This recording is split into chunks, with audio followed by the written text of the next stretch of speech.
Excelências, irmãos, membros do Bureau Político e do Comitê Central. Excelências,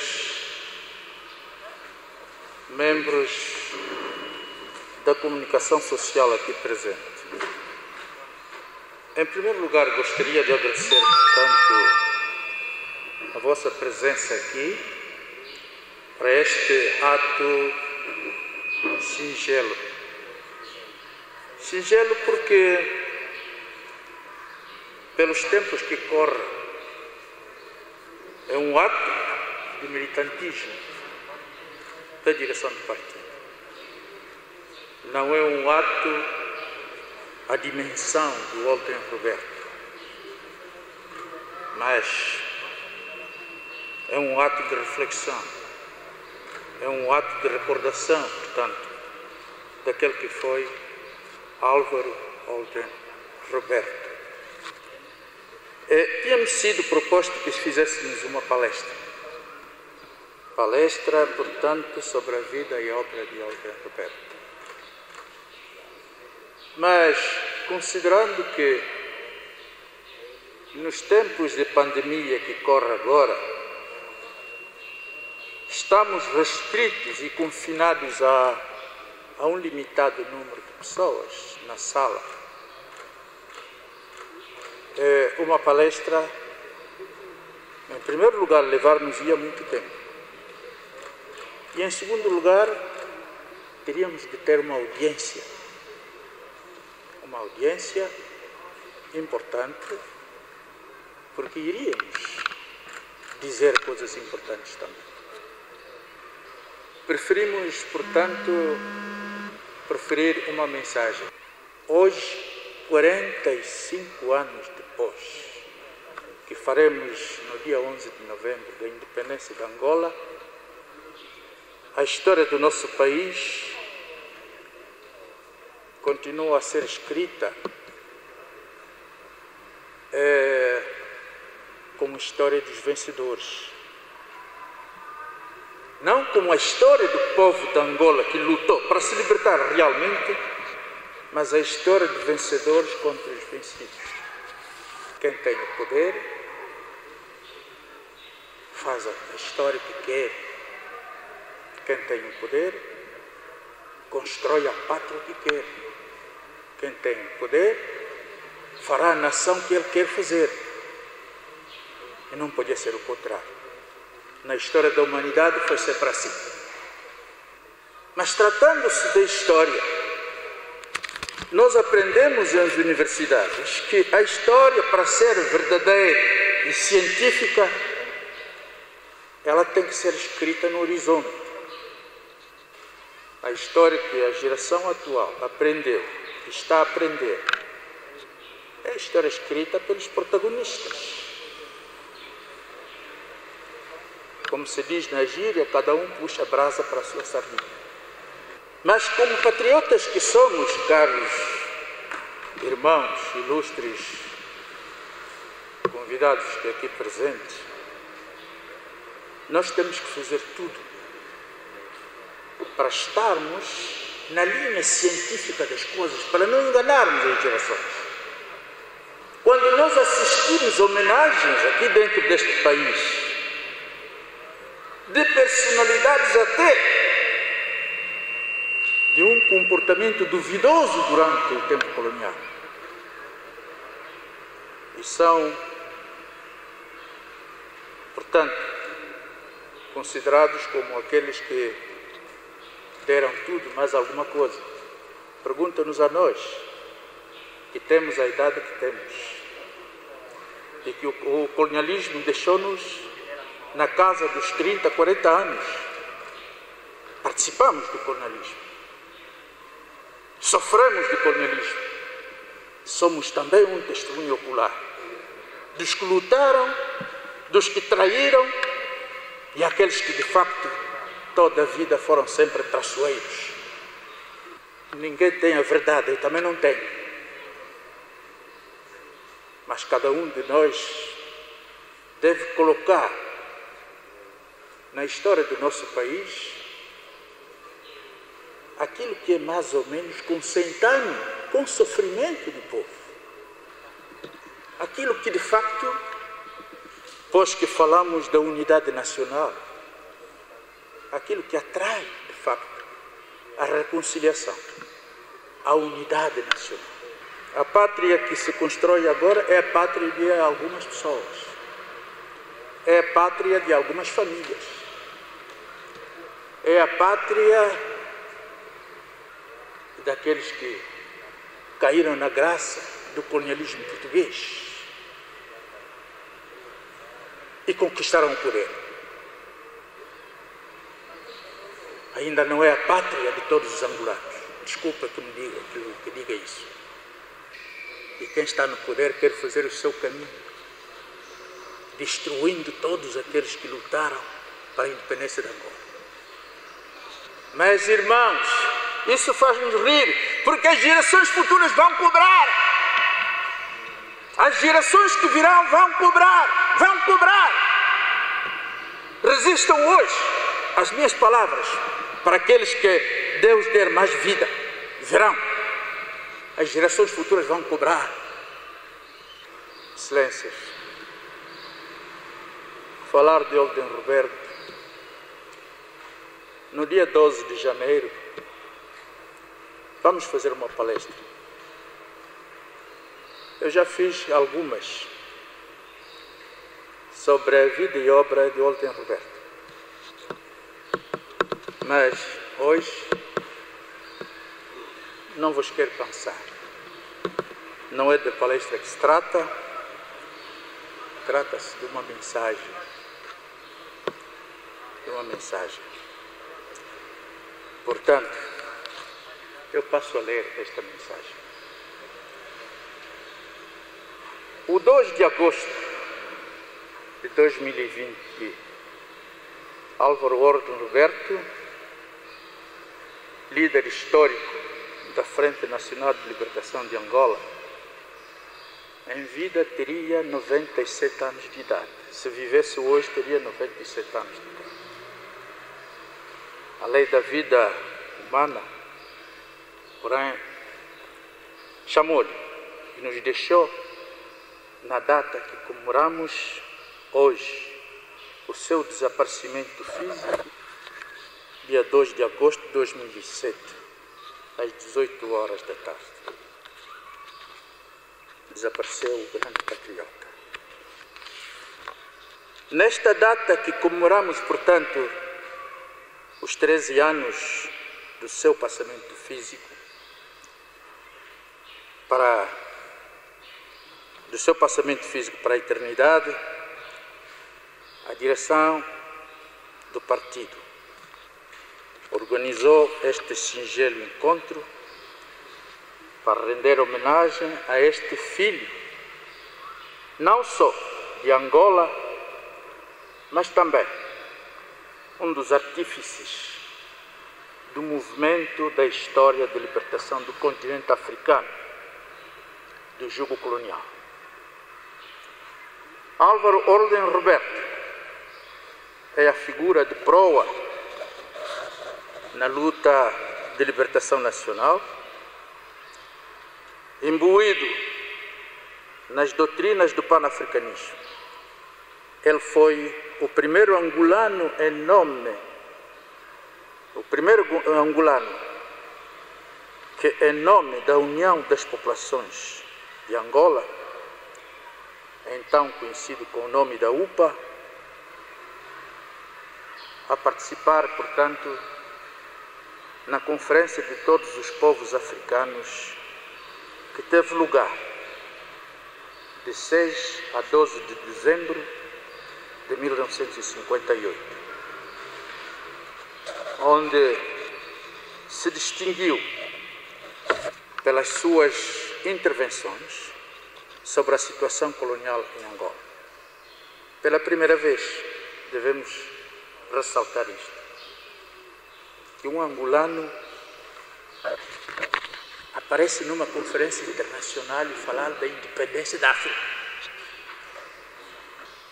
É nesta conferência onde fez a sua iniciação na vida política internacional ao lado de distintas personalidades do mundo negro, como se dizia naquela época, tais como Kwame Nkrumah, Georges Padmore, Frantz Fanon, Patrice Lumumba, Alioune Diop e tantos outros presentes naquela magna conferência.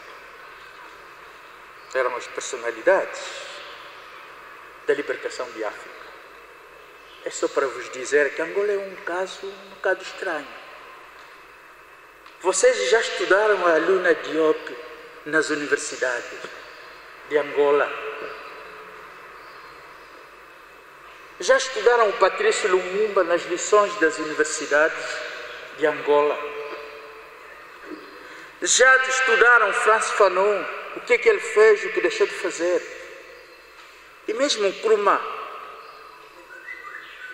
que na altura estava dentro da mesma movência ideológica, já está nas universidades de Angola? Não, não está. Eu vos diria que quem está na linha de pensamento das universidades de Angola. Mas vamos deixar isto para mais tarde. Angola, com Oldenroberto, aparece pela primeira vez de uma forma séria, irreversível, representada pela primeira força política angolana, a UPA, nos debates internacionais, sobre a emancipação do continente africano.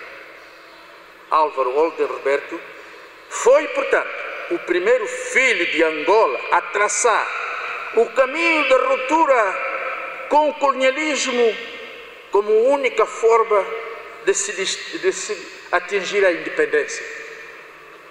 Qual era o posicionamento dos angolanos naquela época?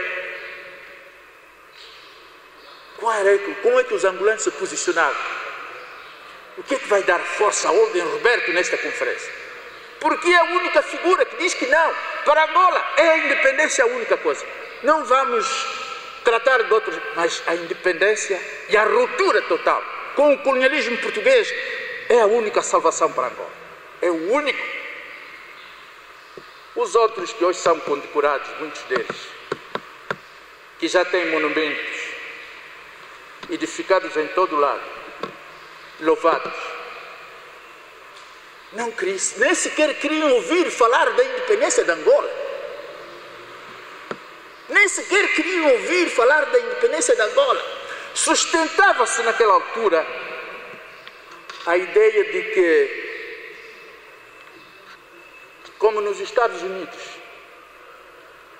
ao invés de lutar para a independência, porque não tem possibilidade de o fazer, quer os negros como os brancos não são americanos, os americanos são os índios que foram exterminados, aqui a ideia é que a melhor forma é dar bilhete de identidade a todo preto, mandar o preto na escola e tudo isso. A independência é para quê? Para que vai servir a independência? Essas ideias levaram um dos Hugo de Menezes até as Nações Unidas para ir defender que Angola era Portugal. Portanto, não merecia ter independência. Estão a ver? É desta ruptura que o Oldenroberto vai fazer. Oldenroberto, quando aparece, rompe com tudo isto. Define as linhas mestras que deviam conduzir Angola à independência. Na Conferência de Todos os Povos Africanos. E 2 anos depois, publicamos um manifesto que correu o país. Este manifesto deu lugar à Baixa de Cassanges. Também é outra história, o 4 de janeiro. Tudo polêmico em Angola. Tudo polêmico, tudo confiscado em Angola. Datas históricas, acontecimentos históricos, convenções históricas, tudo confiscado. Mas eu penso que as gerações futuras irão, portanto, resolver estas questões. Álvaro Oldenroberto traçou essas linhas. 2 anos depois da Conferência de Todos os Povos Africanos, Álvaro Oldenroberto introduziu em Angola o primeiro manifesto, como eu disse. A luta para a independência de Angola em nome da UPA, para a mobilização de povos em luta generalizada contra o colonialismo português. Foi esta mobilização que, através da ilustre figura, que também, quem fala dele, Rosário Neto, é o verdadeiro promotor da Baixa de Cassantes. E ele será, na UPA, vice-presidente, responsável para a informação, assumiu uma série de cargos. Portanto, eu diria, foi esta mobilização que, através do Rosário Neto, deu lugar à revolta dos trabalhadores camponeses da Baixa de Cassanges, marcando assim o primeiro passo da ruptura com o colonialismo português, tendo repercussões em Luanda. E as repercussões em Luanda traduziram-se em quê? No dia 4 de fevereiro. Também outra data de polêmicas. Ficou onde ficou? Bom, as gerações, está até nos hinos, mas está mal no hino em que o 4 de fevereiro é cantado. Está mal. E eu penso que um dia isto tudo será posto em ordem. Porque o 4 de fevereiro, o seu mentor, o seu promotor, que depois da morte dele aparecem muitos escritores a inventar coisas aí, mas não, ele foi vice-presidente da UPA e fez o 4 de fevereiro em contacto direto com a UPA, no momento em que o presidente Oldenroberto se encontrava fora da República Democrática do Congo e à espera de um outro resultado. Apareceu o 4 de fevereiro. Claro que o nosso grande representante aqui precipitou-se, mas isto levou, portanto, não quer dizer que o 4 de fevereiro não está ligado à UPA. Não, estava. Portanto, Oldenroberto, como peregrino da libertação de África e de Angola em particular, instalou-se na Guiné, onde, desde Gana, com uma veia jornalística, continuou a publicar artigos na imprensa local, com o pseudônimo de Reis Ventura, denunciando o colonialismo português junto da comunidade internacional. Da Guiné partiu para Nova York, onde foi eleito como membro da 4ª Comissão da Descolonização. É o primeiro angolano a entrar na ONU. Vão notando, é o primeiro angolano. Procuram a história das Nações Unidas desde a sua fundação até a data em que o Oldenroberto, quem é o angolano, lá esteve, foi e falou. Oldenroberto foi o primeiro angolano que ficou na 4ª Comissão da Descolonização. Então tudo isto não é nada para Angola. Para hoje o Olden passar com uma criatura marginal ali. Não. Não. Eu penso que as gerações vão cobrar isto. As gerações hão de cobrar. Hão de cobrar isto. Hão de cobrar. Portanto, Álvaro Oldenroberto foi a figura central da luta para a descolonização de Angola, apresentando periodicamente prisioneiros de guerra Este é outro problema. Fizemos guerra aqui, fizemos guerras acolá, mas de todos os movimentos de libertação que lutaram para Angola, nós até, nessas alturas, irmão secretário-geral, preparam sempre os dossiês para nós mostrarmos aqui. As fotografias dos prisioneiros que entregamos existem, porque foram publicados em revistas, não só na nossa revista Liberdade de Terra e a revista Angola, mas nos jornais internacionais. Nós entregamos prisioneiros a Portugal, mulheres, crianças, militares, durante a luta de libertação. Que a gente saiba da memória coletiva da luta de libertação. Podem ir procurar nos arquivos. Não há mais nenhum outro movimento de libertação que tenha apresentado prisioneiros de guerra, que tenha capturado nas emboscadas prisioneiros de guerra. Não há. Não há. E digo isto com toda certeza. Não há. Podem inventar, mas o tempo de inventar já passou também. Porque não vão encontrar nada nos seus arquivos que diga que na tal data capturaram fulano de tal, fulano. Outras histórias sim, vão encontrar. Mas capturar prisioneiros de guerra só a FNLA. Isto para vos dizer que é de facto a FNLA que andou nos maquis a lutar para libertar Angola, para dar a independência que usufruímos hoje. É a FNLA.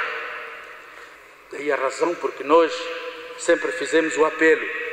À medida que formos construindo a nossa nação, devemos construir com verdade, para que não fiquem coisas atrás que amanhã nos cobrem outros mortos.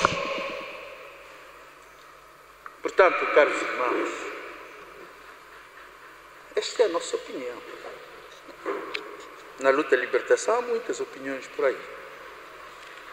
Portanto, em 1974, perante as manobras do movimento das Forças Armadas Portuguesas, Álvaro Holden Roberto exigiu a independência de Angola, que a independência de Angola fosse negociada não com o governador ou o comissário da República Portuguesa em Angola, mas sim diretamente com o colonialismo português. E aqui, de facto, também não devemos passar isto, irmãos. Dia 11 está aí próximo.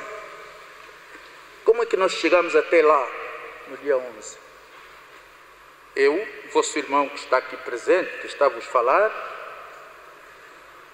eu fui um dos líderes da luta clandestina cá em Luanda. Quando se dá o 25 de abril, o governo português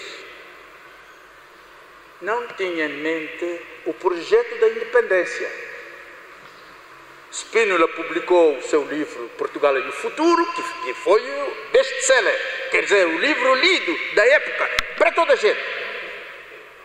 As pessoas da minha geração que estão aqui na sala naturalmente sabem o que isto significa. Best-seller. Todo angolano comprava o livro de Spínola, Portugal e o Futuro. E depois foi-se falando para se consultar o povo de Angola se queria a independência ou não. Um povo que lutou durante 14 anos e no fim vocês entram em confusão lá no vosso país e querem perguntar ao povo se ele quer independência. Então 14 anos de luta para quê? Quer dizer que Portugal não estava disposto a dar a independência a Angola. E então fizeram-se duas negociações. Uma negociação que se passou no Luso, onde a UNITA e o MPLA foram negociar com o governo português. Nós, na FNLA, o líder histórico, que hoje honramos a sua memória, disse que não, a independência de Angola não pode ser negociada numa mata de Angola. tem que ser negociado com Portugal, porque é com Portugal que nós lutamos. Isto também está escrito, meus irmãos. Vocês vão encontrar os acordos de Luso. Perguntam, por que o acordo de Luso? Por que o acordo de Luso?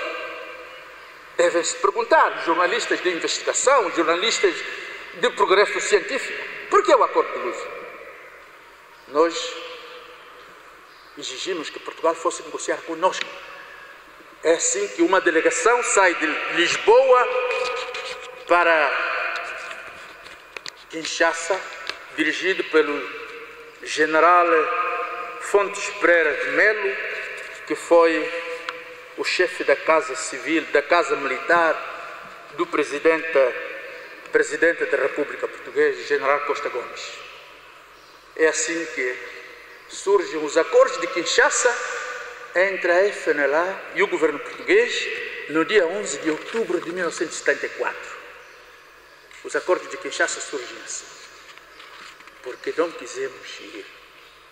Eu, pessoalmente, no quadro da luta clandestina que fazíamos, eu falei com o general Silva Cardoso, que foi o comandante da Força Aérea, que me chamou.